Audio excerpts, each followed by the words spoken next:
Baik, perlu kami sampaikan ke media dan para hadir semua bahwa pada hari ini telah dibacakan putusan perkara yang diajukan tergugat oleh Iris Bella dan Ahmad Doni secara elektronik.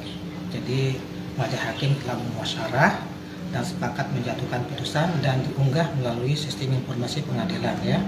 Dan itu dihadiri oleh para pihak tapi secara elektronik berdasarkan peraturan Mahkamah Agung nomor 7 tahun 2022. Oke. Jadi dua-duanya hadir secara elektronik. Jadi yang diajukan oleh penggugat Iris Bella itu adalah dia mengajukan gugatan berkaitan masalah rumah tangganya yang tidak harmonis sehingga dia ingin minta dijatuhkan talak 1 bain sugro terhadap penggugat atau tergugat terhadap dirinya. Yang kedua, gugatannya berkaitan dengan hak asuh anak 2 orang anak, minta agar Iris Bella itu ditetapkan sebagai pemegang hak asuh terhadap kedua anak tersebut. Kemudian selain itu juga minta nafkah anak ya yang diasuh oleh penggugat dengan nominal 10 juta per bulan untuk biaya kehidupan dan basic need-nya seperti itu. Dari hasil pemeriksaan di pengadilan dan berdasarkan fakta-fakta yang di persidangan, majelis hakim telah berusaha dan telah dijatuhkan putusannya. Dikabulkan gugatan dari penggugat Iris Bella, kemudian dijatuhkan talak 1 bain sugro ya tergugat ya, Ahmad Doni terhadap penggugat ya Iris Bella. Kemudian dikabulkan juga berkaitan dengan hak asuh anak 2 orang anak itu ditetapkan secara hukum oleh Iris Bella selaku pemegang hak asuh terhadap kedua anaknya.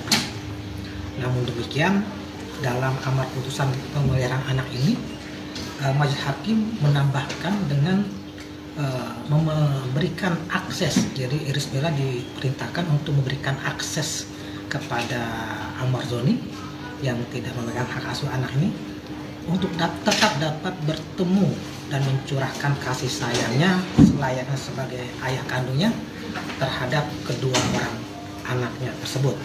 Dan Iris Bella juga tidak boleh menghalang-halangi bila mana ayahnya Ahmad Doni ingin ketemu dengan anaknya. Kemudian selain itu pula gugatan berkaitan nafkah anak dikabulkan gugatannya. Jadi menghukum kepada tergugat Ahmad Doni untuk memberikan nafkah anak sebesar 10 juta rupiah. Jadi 2 orang anak itu di luar biaya pendidikan dan kesehatan basicnya. Kemudian karena nafkah anak ini sifatnya ada relatif ya, berkembang dan terus-menerus mengalami inflasi dalam kebutuhan ya, tentu saja majelis hakim mempertimbangkan dengan ada kenaikan 10% untuk setiap tahunnya. Jadi tahun berikutnya ketika 10 juta ditambah 10%, itulah kewajiban. 2025 tambah 10%, 2024 tambah 10% gitu. Ini berkaitan dengan memberikan kebutuhan yang selalu meningkat sehingga hukum itu dapat menjangkau kelayakan hidup bagi anaknya, dan itu adalah kewajiban dari ayahnya terhadap anak-anaknya gitu. 10 juta tuh per bulan dan per anak Pak? Atau 2 anak itu 10 juta? Ya, berdasarkan gugatannya dia mengajukan 10 juta rupiah untuk 2 orang anak dan telah dikabulkan oleh majelis hakim. Oh, itu berarti dari gugatannya Ibel? Iya. Pak, ini kan nanti kan ada proses inkrah ya Pak. Nah, sementara kan Amar sendiri kan masih ada dalam tahanan. Nanti prosesnya akan seperti apa Pak? Baik, jadi persidangan ini telah dibacakan ya dengan mengunggah secara elektronik. Kemudian dua-duanya dianggap hadir. Nah, secara elektronik juga. Jadi pos dulu tuh Pak. Kolomnya bawain aja. Pos dulu Pak. Jadi tinggal menunggu 14 hari setelah hari ini dibacakan. Jadi hari ke-14-nya bila ada para pihak yang keberatan, baik penggugat dan tergugat atas putusan ini, dia bisa mengajukan upaya banding ya. Hari ke-15-nya besok setelah putusan ini baru dia berkekuatan hukum tetap. Bila mana kan tadi ditanya berkaitan Ahmad Doni ada di Dalam tahanan. Nah, ini kan ada kuasa hukumnya yang telah diperiksa, dia bisa mengajukan upaya hukum, contohnya banding gitu ya, atas putusan ini. Tapi jangan lebih dari tenggang waktu ya yang telah ditetapkan secara undang-undang, seperti 14 hari setelah dijatuhkannya putusan ini gitu ya. Nah, jadi ada kesempatan pihak tergugat contohnya mengajukan upaya hukum. Nah, itu kan ada kuasa hukumnya, nanti bisa dilakukan situ. Oke, berarti bisa via melalui kuasa hukum. Bisa. Dia si Ibel sendiri kayak menuntut nggak sih Pak, kayak nafkah ida, nafkah mut'ah sendiri, atau seperti pada keputusan dari pengadilan aja? Baik, majelis jadi pengadilan ini memeriksa dan mengadili sesuai dengan apa yang digugat, apa yang dituntut. Jadi majelis hakim telah mengabulkan seluruh gugatan penggugat. Ya, berkaitan nafkah ida dan mut'ah itu tidak dibicarakan. Oleh karena itu cukuplah dengan putusan apa yang diminta dikabulkan. Karena dalam pemeriksaan perkara majelis hakim telah mempertimbangkan matang-matang tentang apa kaitan-kaitan dengan kehidupan rumah tangga dan sebagainya, sehingga dijatuhkan sesuai dengan apa yang dituntut. Dan bisa dikatakan memang sudah diupload jam berapa Pak untuk e-courtnya sendiri, ada pengumumannya itu? Ya, baru tadi diupload, jadi diunggahnya. Jadi pembacaan putusan itu secara elektronik dengan cara diunggah. Nah, diunggah tadi sekitar jam 2-an lah diunggah. Jadi dia secara sistem dia akan masuk ke diunggah oleh majelis hakim setelah musyawarah ke sistem informasi pengadilan SIPP. Kemudian secara otomatis dia akan terkoneksi dengan sistem informasi pengadilan yang dulu pihaknya itu mendaftarnya secara e-court gitu ya. Jadi sudah masuk secara sistem dan tinggal divalidasi oleh panitra. Ya, nanti ada dokumen putusan secara elektronik, nanti akan ditandatangani oleh panitra secara elektronik, dan saat itu dia bisa membuka putusan itu. Jadi ini berita yang terbaru yang saudara dapatkan di pengadilan agama ini. Pak, kan terkait Ahmad Zoni yang masih dihukum gitu, dan hukuman itu kalau misalkan harus membiayai nafkah anak gitu, tapi sedangkan dia masih menjalani proses hukum, itu hukumnya gimana Pak?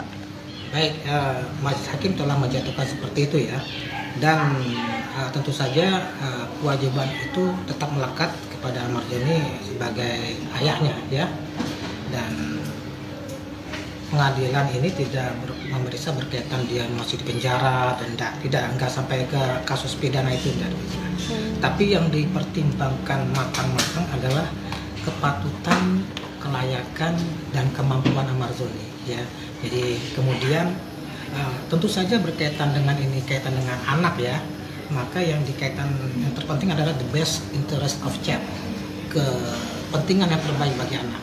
Jadi hak-hak dasar anak itu harus dipenuhi, dan karena memang telah ditetapkan dan musyawarahkan, itulah putusan hakim yang harus kita hormati ya, kita junjung. Kalau ada yang tidak puas, pihaknya bisa mengajukan upaya hukum. Udah cukup. Ada lagi? Jadi gini ya. Jadi intinya pengadilan ini sebenarnya bukan untuk memutuskan perkawinan, tapi talak itu adalah melepaskan ikatan perkawinan. Ya. Jadi talak mengabulkan, menjatuhkan talak satu bain sugro tergugat Ahmad Zoni terhadap penggugat Iris Bella. Nah, perkawinan ini adalah ikatan suci di mana seorang laki-laki mengikatkan perkawinannya, hatinya kepada seorang perempuan yang dijadikan istri. Ikatan itu adalah ikat. Nah, makanya dalam konteks ini adalah perkawinan adalah sesuatu yang perjanjian yang sangat luhur, yang sangat agung gitu kan. Dalam bahasa kita disebut misakon golizon. Nah, pengadilan memeriksa apakah alasan-alasan penggugat ini beralasan hukum atau tidak beralasan hukum. Nah, tidak mencari siapa yang salah dan tidak mencari siapa yang benar. Tapi sejauh mana pengadilan itu melihat kondisi rumah tangganya, apakah masih dapat didamaikan atau tidak, gitu kan. Nah, dalam bahasa hukum kita itu bukan menceraikan. Kalau mau menceraikan, memisahkan, tidak. Tapi dalam bahasa kita, dalam agama Islam namanya talak. Talak itu artinya melepaskan. Jadi ikatan yang dilakukan oleh tergugat Amar-Zoni ketika dia menikah, kemudian dilepaskan oleh majelis hakim, gitu ya, bukan memisahkan. Dan ketika sudah dipisahkan, ini adalah talaknya talak satu yang bisa dirujuk lagi, tapi kondisinya adalah bain, ya, bain sugro, talak satu bain sugro. Nah, ada yang kubro, yang besar, yang tidak bisa rujuk lagi, tapi ini talak satu bain sugro. Ada yang kubro, ya, besar itu. Nah, talak satu bain sugro, bila mana sudah berkekuatan hukum tetap, kemudian sudah akad cerai. Nah, bila mana memang jodohnya, dia bisa balik lagi, tapi tidak melalui proses rujuk, tapi melalui akad baru lagi. Dia mengajukan pernikahan baru lagi, ada namanya rukun nikah, ada dicatat lagi. Nah, seperti itu. Nah, hal ini tidak menutup kemungkinan mereka balik lagi, gitu kan? Melihat kondisi anak-anak yang memang masih kecil dan masih membutuhkan perhatian, bimbingan, serta perlindungan kedua orang tuanya. Yang terpenting adalah kasih sayang. Tapi hal yang demikian ini, pengadilan itu tidak memecahkan perkawinan itu, tidak memisahkan mereka, tapi melepaskan ikatan, ya. Talak itu melepaskan ikatan antara yang diikat oleh Amar-Zoni karena ada alasan bagi penggugat dari si istri, ya, karena alasan-alasan dia datang ke pengadilan, maka hakim itu melepaskan ikatan Amar-Zoni tentang perkawinannya. Itulah yang namanya talak. Oke, jadi bukan putus karena perceraian, tapi melepaskan ikatan, namanya talak. Nah, talak itu konsekuensi hukumnya adalah dia tidak bisa dirujuk, tapi bisa kalau dilakukan akad nikah baru lagi, ya. Nah, ini adalah waktu yang berbicara akal sehat, perasaan, kemudian psikologis keluarga, dan terutama para para media dan sebagainya, masyarakat tentu akan sebagai public figure, dua-duanya itu akan melihat. Nah, mudah-mudahan kedewasaan mereka dalam berpikir menjadikan ini adalah ujian dalam rumah tangga, sehingga kedepannya semua itu pasti akan berwujud, tujuan perkawinan mewujudkan keluarga sakinah mawaddah warahmah, ya kan? Sakinah mawaddah warahmah. Karena kita semua yakin orang yang menikah itu tujuannya tidak ada yang mau bercerai, ya, karena ini banyak cobaan, banyak halangan atau